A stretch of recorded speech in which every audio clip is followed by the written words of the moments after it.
Hi guys! Pancake. Favorites na almusal ng aking alaga. So, mayroon tayo diyang 1.5 cup of all-purpose flour.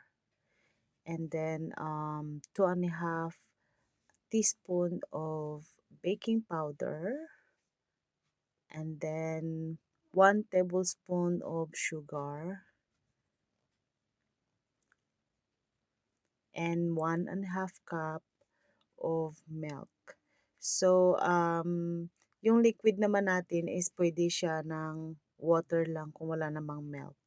So, optional lang naman siya, water or milk. Then, nag-add lang ako dyan ng vanilla. Yan. Tansya-tansya lang.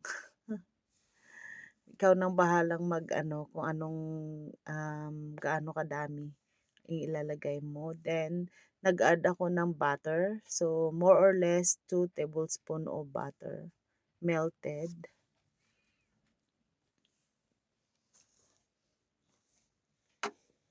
Yan, i-mix natin hanggang maging combine.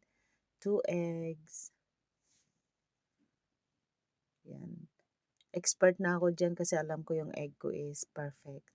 Pero usually, yung mga nagluluto ng ganyan or nagbe-bake sila is kinacrack nila yung egg sa separate bowl para alam nila na kapag in case na minsan yung egg natin hindi maganda, maamoy, ganun hindi masisira yung buong ano natin, buong ingredients na na-mix na natin. So, nag-add ako ng blueberry. Pwede rin kayo mag-add dyan ng banana or strawberry or raspberry. Kahit anong fruits, pwede kayo mag-add dyan.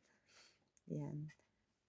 Luto na natin. So, dahil yung alaga ko ay mahilig sa animal-animal, ayan, niluto natin sa kanyang animal pan. Yan. Mahirap din palang magluto ng ganitong pancake kasi ang pagbaliktad, pag hindi ka magaling is nasisira siya. So, nag-try tayong nagluto dyan sa nonstick. Kanya lang ang problema is yung nonstick is hindi siya flat. So, ayan, hinihilot-hilot ko siya para magiging round. So, hirap na hirap kaya ako dyan para magiging round lang siya. Pero ang ending is pangit pa rin siya tingnan. Kasi nag-flatten na siya dyan eh. So, mas maganda doon sa animal na pan kasi animal yung shape, I mean, yung shape niya kasi parang mayroon siyang deep na round. So, dahil hindi ako kontento, bumalik tayo dyan sa animal na sa animal na pan ng aking alaga. So, yan.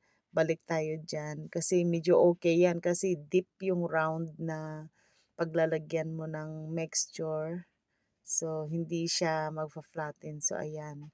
Kinuha lang natin yan. At yan ay kakainin ko na din para sa sarili ko dahil ang pangit! Habang hinihintay natin yan, guys, tingnan nyo.